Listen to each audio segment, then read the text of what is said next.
No.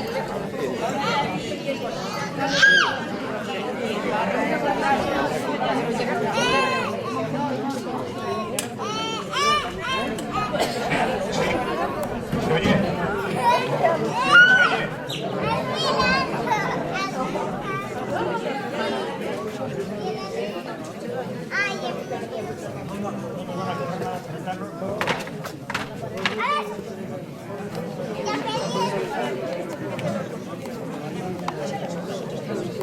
Sí, sí, ahora sí ya se oye.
¿Qué hago?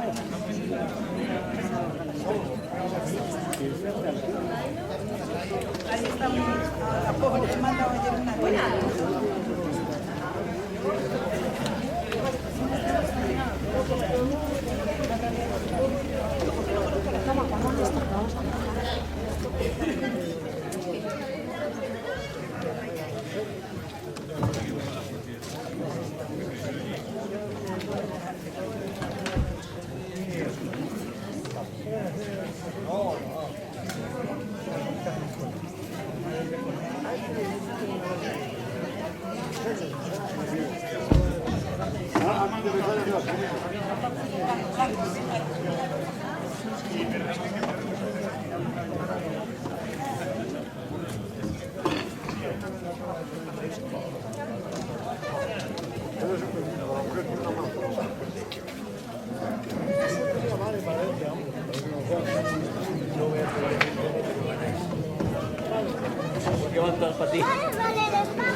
Buenas tardes.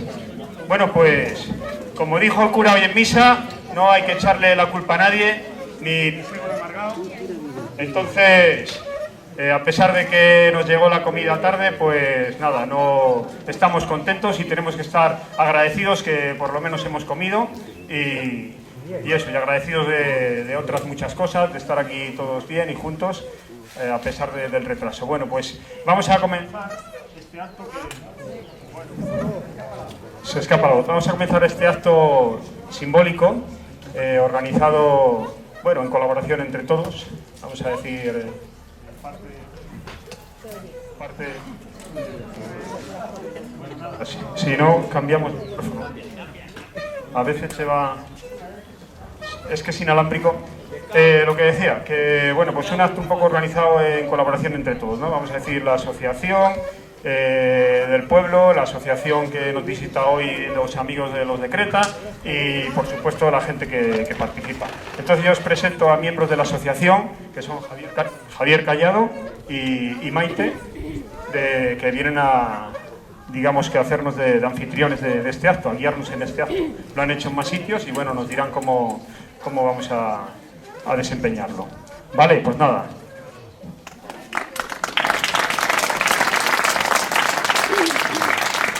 Bueno, gracias a todos por asistir y en este pueblo que bueno, pues demuestra una implicación muy grande, porque es un pueblo que es pequeño, pero sin embargo hay la inquietud dentro del pueblo para hacer este acto. Bueno, ha faltado citar a Toño, que es el que está fotografiando y que es también miembro de Amigos de los de Creta. Hemos venido hoy 3 de las 8 personas que estamos promoviendo estos actos antes de que abramos a todo el mundo la posibilidad de participar en la asociación. ¿De qué tratamos hoy? ¿Qué es lo que hacemos? Hacemos un acto simbólico que procede de lo siguiente y de unos hechos que sucedieron hace casi 850 años, pero que supusieron un cambio radical en la relación del poder con nosotros, con la gente normal. En 1188 se muere un rey de León, Fernando II. Había tenido 31 años de ejercicio regio y dejó en herencia un trono muy poderoso, pero con finanzas desequilibradas. Había falta de perras. Las relaciones con una nueva iglesia que se había creado hace poco, que ahora nos parece muy normal, pero se había creado hacía poco, que era la católica romana, que había salido de un cisma con el resto del cristianismo y se fue, eran tensas. Aún se estaban construyendo en el Reino de León, en los principales templos del reino, unos cimborrios, esas estructuras que hay encima del crucero de la iglesia, a veces que son más altas, que se llaman cimborrios, bizantino-leoneses, que son una singularidad del Reino de León de esa época, que eran como un desafío de la iglesia leonesa a la iglesia romana, porque son de raíz ortodoxa, que es como era la iglesia antes del cisma. Por otra parte, en el Reino de Castilla estaba todavía en consolidación. Era un reino que se había creado hacía poco. Estaba construyendo desde hacía pocos años su capitalidad, en Burgos. Estaban edificando sus palacios reales, que hoy los conocemos como las huelgas de Burgos, ¿no? Que alguno a lo mejor ha ido a visitarlas. Y bueno, pues tras constatar los reyes de Castilla que era imposible, les había sido imposible tomar la sede regia, León ciudad, pues empezaron a construir una sede regia propia, porque un reino sin sede del trono no es reino. El hijo de Fernando II, que era heredero del trono, se llamaba Alfonso, y le cogió la muerte de su padre con 16 años. Su trono era discutido por el bando en torno a los intereses del rey de Castilla, que era tío suyo y que también se llamaba Alfonso. Era Alfonso VIII I y el nuevo rey, el jovencín, Alfonso IX. Las rivalidades venían de tiempo atrás, porque el padre de Fernando, el padre de Alfonso, el de aquí, el chaval, había sido regente del Reino de Castilla cuando heredó el trono a Alfonso VIII, Alfonso de Castilla. Y claro, lo heredó con 3 años. Y el papá de Alfonso IX de León, pues hizo algunas cositas, como apropiarse de una parte de los títulos del heredero del Reino de Castilla, en fin, hizo algunas cosas que crearon unas tensiones muy grandes y que crearon una tensión brutal entre el Reino de Castilla y el de León. Al punto de que llegó a haber, y todavía hay, una línea de castillos en la frontera, porque llegó a haber una frontera donde había continuamente guerra. Esta truculenta historia es producto del pasado, tampoco nos tenemos que quedar en cosas que pasaron hace 850 años, porque eso sería hacer presentismo, que es un pecado prácticamente hablando de historia. Y en aquel momento pues trajo un enfrentamiento que bueno, pues llevó a que este chaval de 16 años, cuando tomó el trono, llegó corriendo a León, reunió a la curia regia, que era su consejo, donde se reunían la iglesia, los nobles, y hizo algo que no se había hecho nunca. Reunió a los representantes de las ciudades, a los ciudadanos, a los hombres buenos. Eso rompió totalmente lo que habían sido las curias regias desde entonces, porque esa curia regia tomó decisiones importantes para el reino, hizo un conjunto de leyes que llamamos hoy los Decreta de Alfonso IX, que se consideran el fundamento del parlamentarismo en el mundo, porque por primera vez acuden los ciudadanos junto con los nobles y la Iglesia para crear leyes.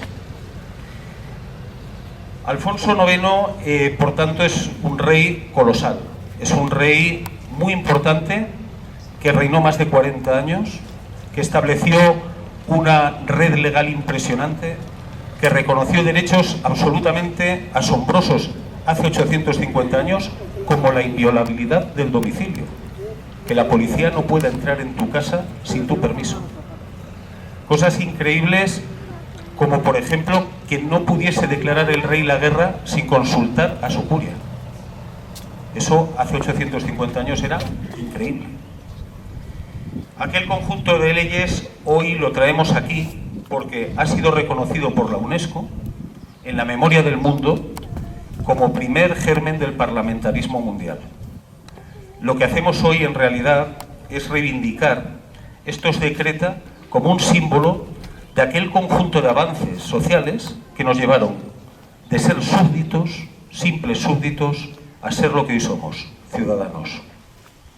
Por eso tienen ese valor inmenso. Uno de los miembros de los Amigos de los Decreta, Rogelio Blanco, fue el tramitador ante la UNESCO, que hoy tenía una presentación de un libro en León hablando precisamente de esto. Y vamos a preceder a los Decreta con la lectura de todo el mundo, porque los protagonistas de los Decreta sois todos vosotros. Porque los Decreta nos hablan de la conquista de los derechos, del triunfo de la ley sobre la voluntad de un señor, fuese rey o fuese lo que fuese, y sobre la preeminencia de los jueces que se atienen a una ley, de la creación de los derechos. Vamos a comenzar la lectura. Va a hacer la primera lectura del Decreta primero María Teresa Fernández, que está a mi lado.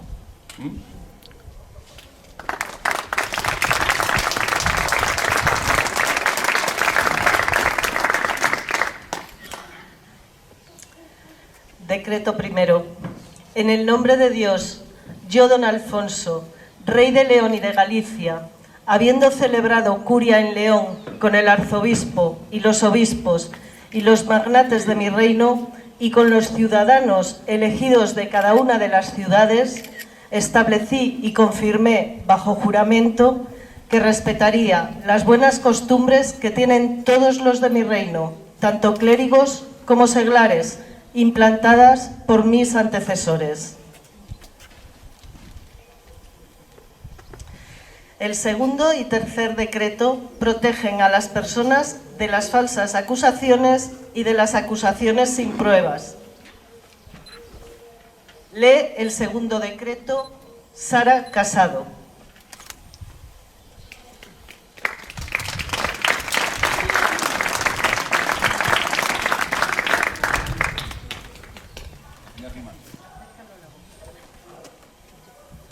Dispuse y juré que si alguien hiciera o presentara ante mí acusación o denuncia de alguno, sin tardanza daré a conocer al acusado lo que manifiesta el acusador, y si éste no pudiere probar la acusación o denuncia que hizo, sufrirá la pena que debiera sufrir el acusado, siempre que la falsedad de tal acusación se hubiese puesto de manifiesto.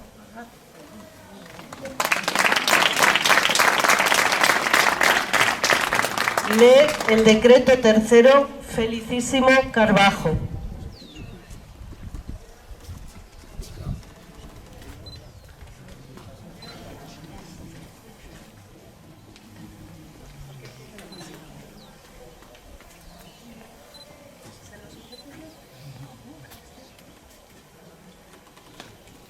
Tercero, juré también que por acusación que se me haga de alguien o por lo malo que se diga de él, nunca le causaré daño en su persona o bienes hasta citarlo por documento formal para que responda ante la justicia en la forma que mi curia disponga. Y si la acusación no se probare, el que la hizo sufrirá la pena correspondiente y pagará además los gastos de viaje que por ello haya tenido que hacer el acusado.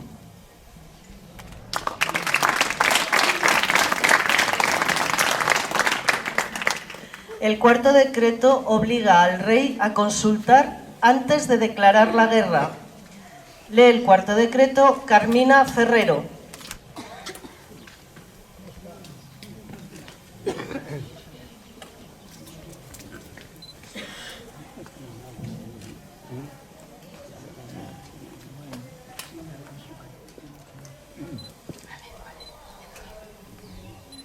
Prometí asimismo que no haré guerra, ni paz ni pacto, a no ser con el consejo de los obispos, nobles, hombres buenos, por cuyo consejo debo regimir.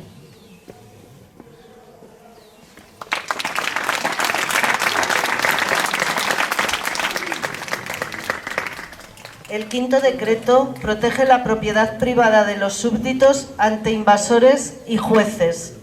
Lee el quinto decreto Roberto Carro.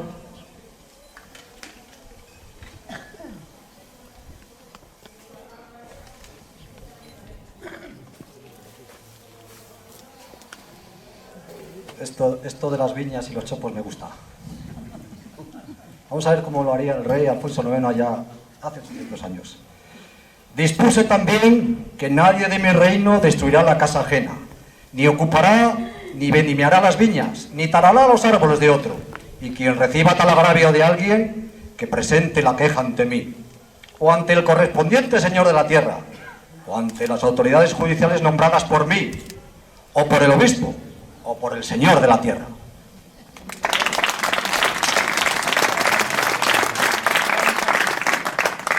El decreto quinto es más largo, lee la segunda parte, Isabel Fernández.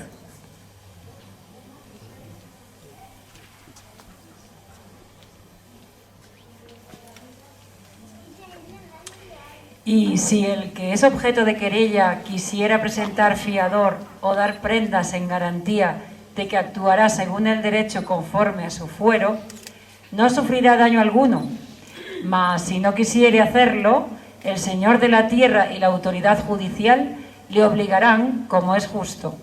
Y si el señor de la tierra o la autoridad judicial no quisieren hacerlo, presénteseme denuncia con el testimonio del obispo y de los hombres buenos, y yo haré justicia.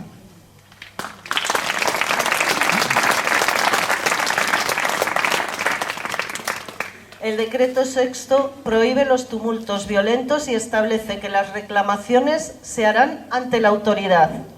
Lee este decreto Tibi.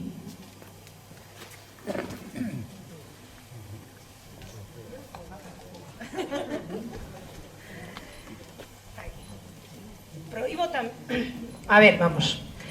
también firmemente que en mi reino se lleven a cabo reuniones tumultuarias y violentas para pedir, porque la justicia ante mí debe demandarse conforme se ha expuesto más arriba. Y quien llevare a cabo reuniones de tal carácter será castigado con el pago del doble del daño que haya causado y perderá mi benevolencia y beneficio, así como las tierras, si de mi parte poseyera alguna.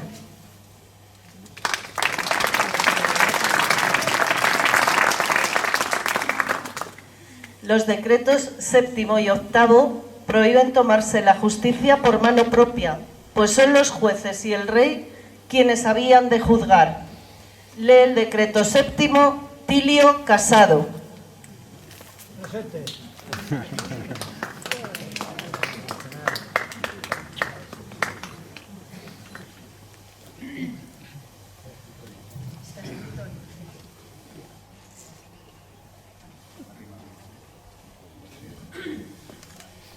Dispuse también que nadie debe atreverse a ocupar violentamente lo que estuviera en posesión de otro, ya sea mueble o inmueble, y si esto hiciere, restituiré ya el doble al que sufrió tal violencia.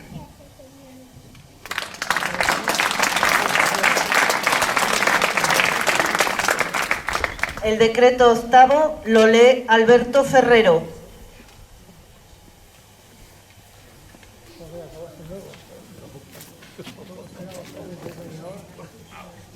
Dispuse también que nadie podrá tomar en prenda libremente algo como garantía de una deuda o como restitución de un daño recibido, a no ser por medio de las autoridades judiciales o los alcaldes por mí nombrados. Y ellos y los señores de la tierra deben hacer cumplir fielmente este derecho en las ciudades y en los alfoces a quienes lo soliciten. Y si alguien tomara algo en prenda de tal forma, debe ser castigado como violento invasor.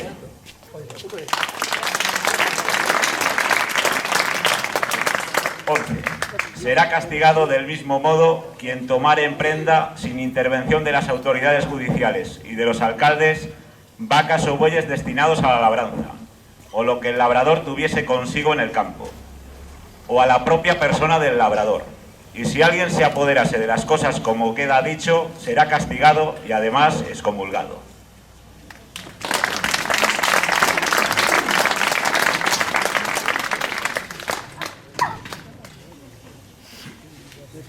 La continuación de este decreto, la ley Mara.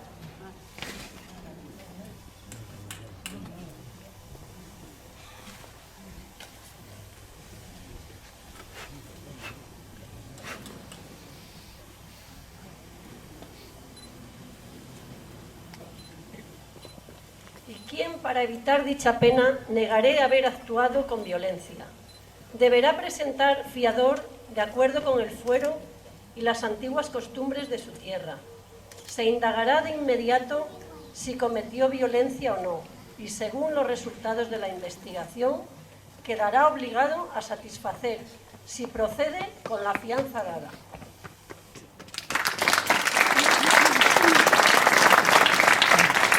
La continuación del decreto octavo, la ley Leti Asturiana.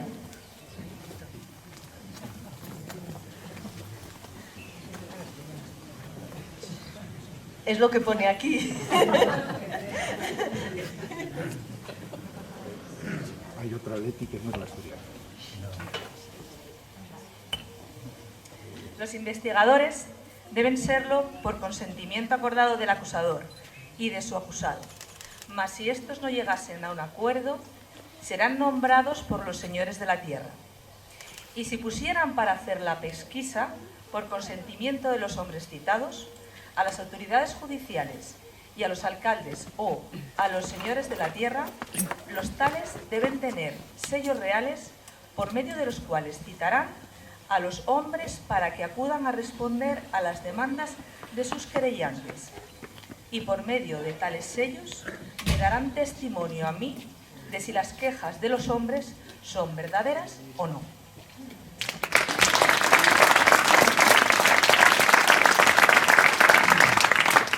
El decreto noveno establece las obligaciones de los jueces y las multas si no las cumplen. Lee el decreto noveno, Lourdes.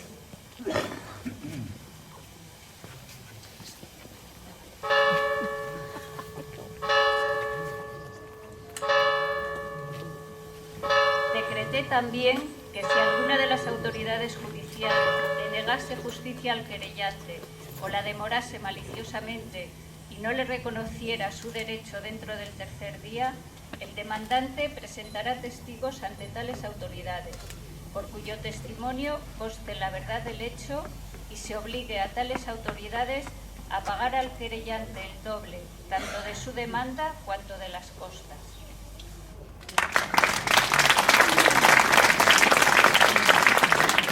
La continuación del decreto noveno, la ley Fermín Ferrero.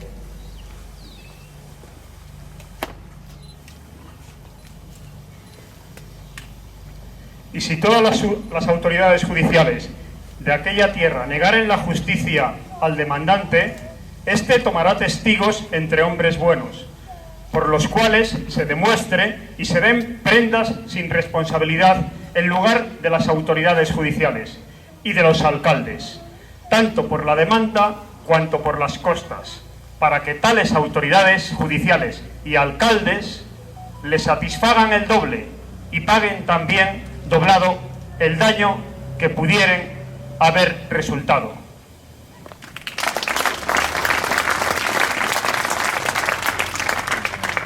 El decreto décimo protege el trabajo de los jueces.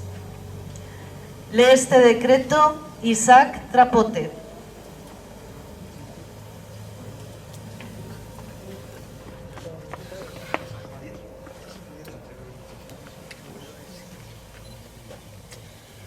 Añadí que nadie impugnará a las autoridades judiciales ni les arrebatará las prendas garantía de deuda o restitución de daño, cuando no quisiere cumplir con la justicia. Y si tal cosa hiciere, estará obligada a devolver el doble del daño, de la demanda y de las costas, y además pagará a las autoridades judiciales 60 sueldos.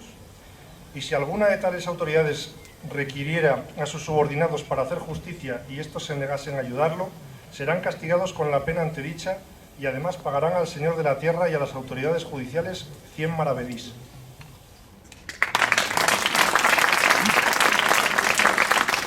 La continuación del decreto, la ley Ana, de Santa María del Páramo.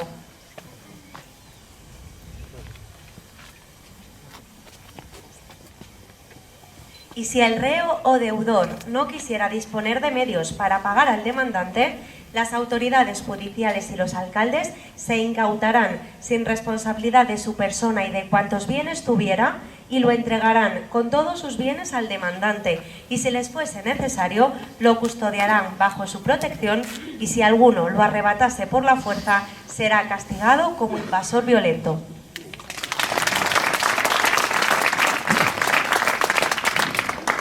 La continuación de este decreto la lee Feli Fernández.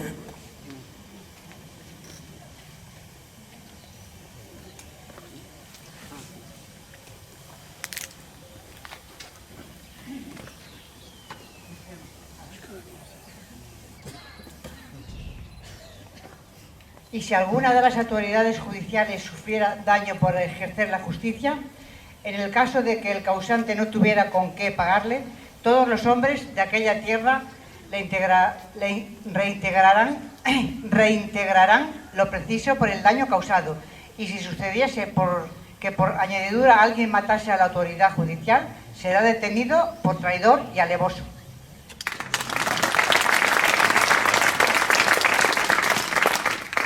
El decreto 11º penaliza la rebeldía ante los jueces. Lee este decreto Martín Manceñido.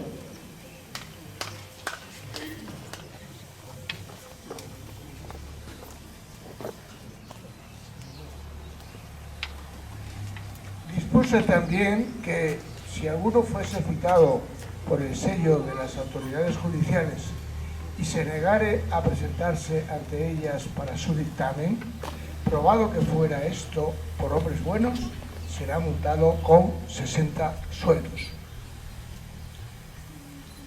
Y si alguno fuera acusado de robo o de otro hecho ilícito, el acusador lo citase ante hombres buenos a fin de que se presente a responder ante la justicia y se negase a venir en un plazo de 9 días, una vez se pruebe que ha sido citado, será considerado malhechor.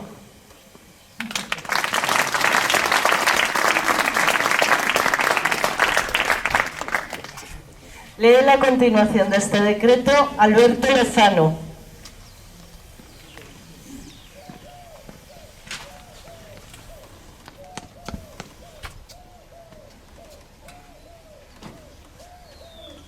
Y si fuera noble, perderá el rango de los 500 sueldos, y el que lo perdiere hará justicia de él sin responsabilidad alguna.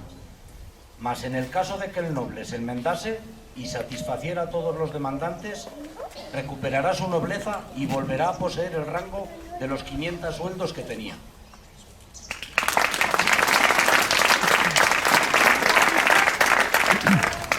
El decreto 12º establece la inviolabilidad del domicilio. Lee este decreto Evelyn Romero.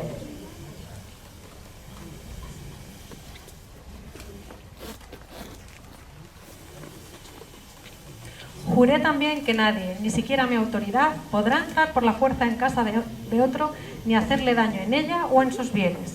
Y si así ocurriese, se pagará al dueño de la casa el doble del valor de lo dañado y además al señor de la tierra 9 veces el daño causado. Y si no prometiera cumplir aquella satisfacción. Y si acaso el dueño o la dueña o alguien de los que le ayudaren a defender su casa matase a alguno de los agresores, no serán castigados como homicidas ni estarán obligados a responder del daño causado.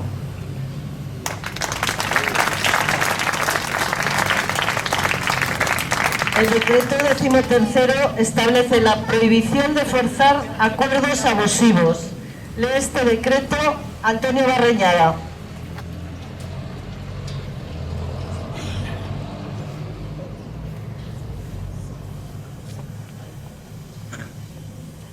Y establecí que si alguno quisiere ajustar un agravio directamente con alguna persona y el agraviado no lo aceptase, no podrá hacerle daño alguno. Y si lo hiciera, pagará el doble. Y si además lo matare, será declarado alevoso.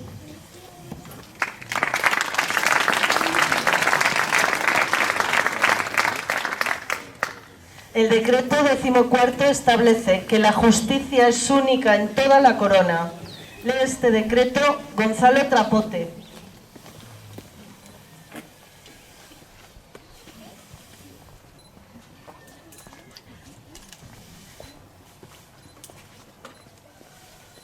Dispuse también que si alguien se moviese de una ciudad a otra, o de una villa a otra, o de una tierra a otra, y alguno consiguió real viniere de las autoridades judiciales de una parte a las de la otra para que lo detengan, no deben dudar en detenerlo y hacer con él justicia sin dilación. Y si tales autoridades judiciales no hicieran tal cosa, deberán ser castigadas con la pena que debiera merecer el malhechor.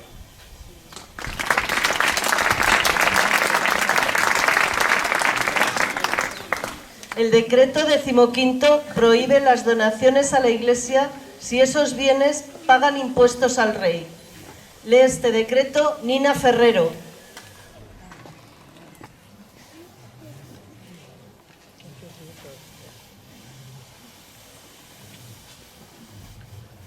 Prohíbo, además, que nadie que posea bienes por los que me paga foro los entregue a ningún establecimiento eclesiástico.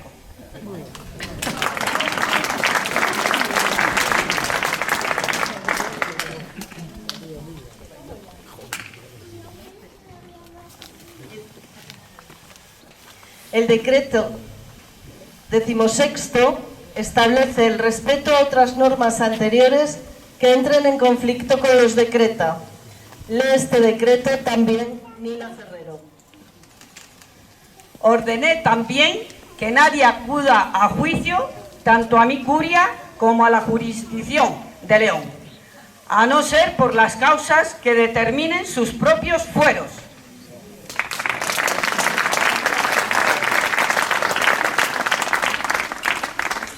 El decreto 17º obliga a todos los súbditos del reino de toda condición a cumplir los decreta de Alfonso IX.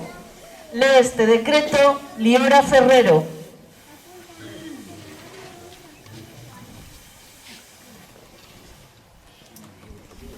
Todos los obispos, los caballeros y los ciudadanos confirmaron con juramento ser fieles en mi consejo, a fin de mantener la justicia y conservar la paz en mi reino.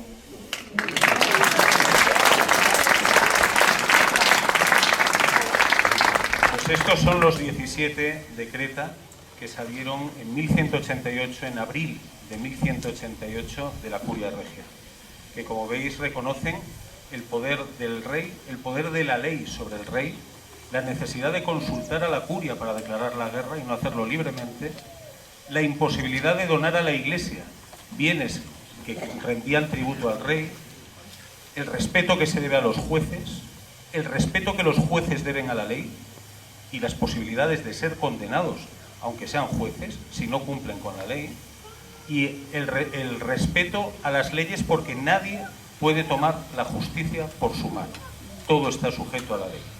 Este es el resumen de los decretos. Muchísimas gracias por su asistencia y ahora vamos a cantar el himno a León.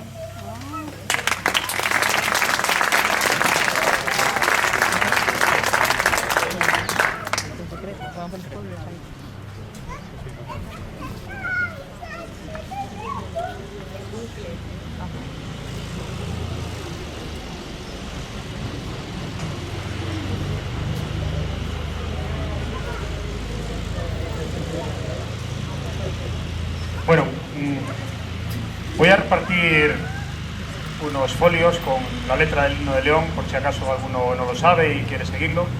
Para todos no hay, pues bueno, lo reparto así, lo repartimos en grupos y voy a sintonizar una música que lleva la melodía del himno de León, pero sin letra. O sea, no tenemos chuleta para copiar el karaoke, hay que ir un poco a ver cómo lo hacemos.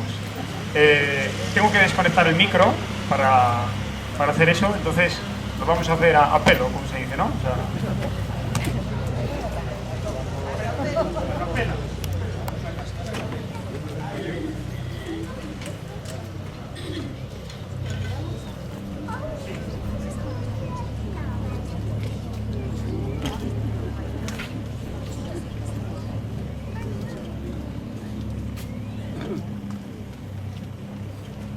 Hay que cantarlo muy fuerte. Venga. Es muy bonito el himno de León. Tenemos que estar además súper orgullosos de ser de León, ¿verdad? Claro que sí. Sí, por eso, porque al final es el que te pones siempre por ahí. ¿No verías por qué? Pues toma, te lo sabes, genial. A ver, hay que aprendérselo, ¿eh? Para otro día. Vale. Ay, muchas gracias, genial.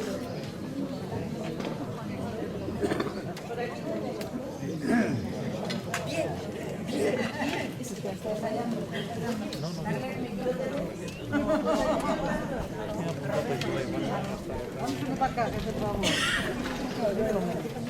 ¿Usted canta bien?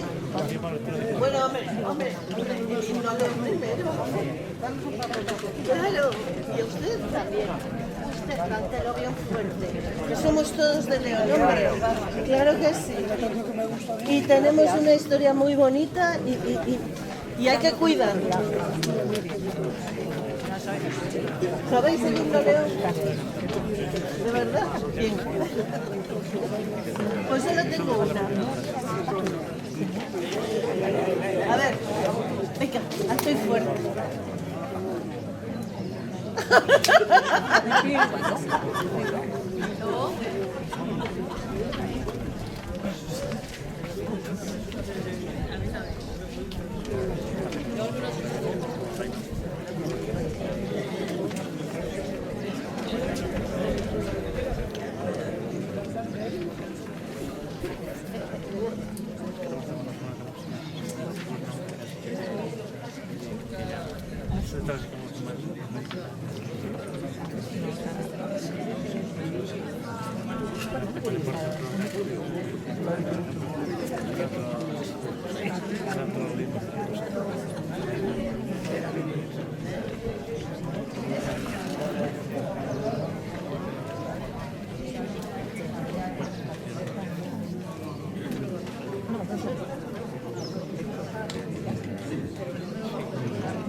Pues en todos no es. Ya lo irán viendo que en todos no es.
Bueno, para otro año mejor, ¿verdad? Ahora había prevista una sorpresa. ¿Dónde está el presidente del pueblo? Ah, bueno, pues parece ser que quieren invitar a Mistela y a Pastas. Entonces, bueno, vamos a... Están recién horneadas, tengo que ir a buscarlas, están en el coche en casa, o sea, no me ha dado tiempo a todo. Entonces, eso, voy un momento a casa a buscarla, que alguien me acompañe a buscar la mistela y las pastas y se traen, se colocan ahí en esa mesa o en otra y se va tomando algo, si queréis. Sí, mejor. Si queréis una de estas.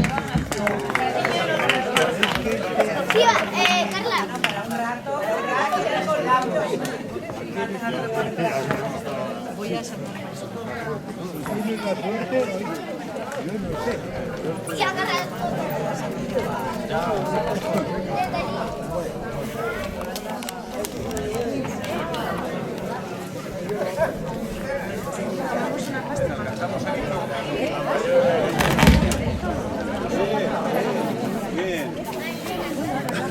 ¿Qué tal ha quedado? Yo creo que muy simpático, muy bien.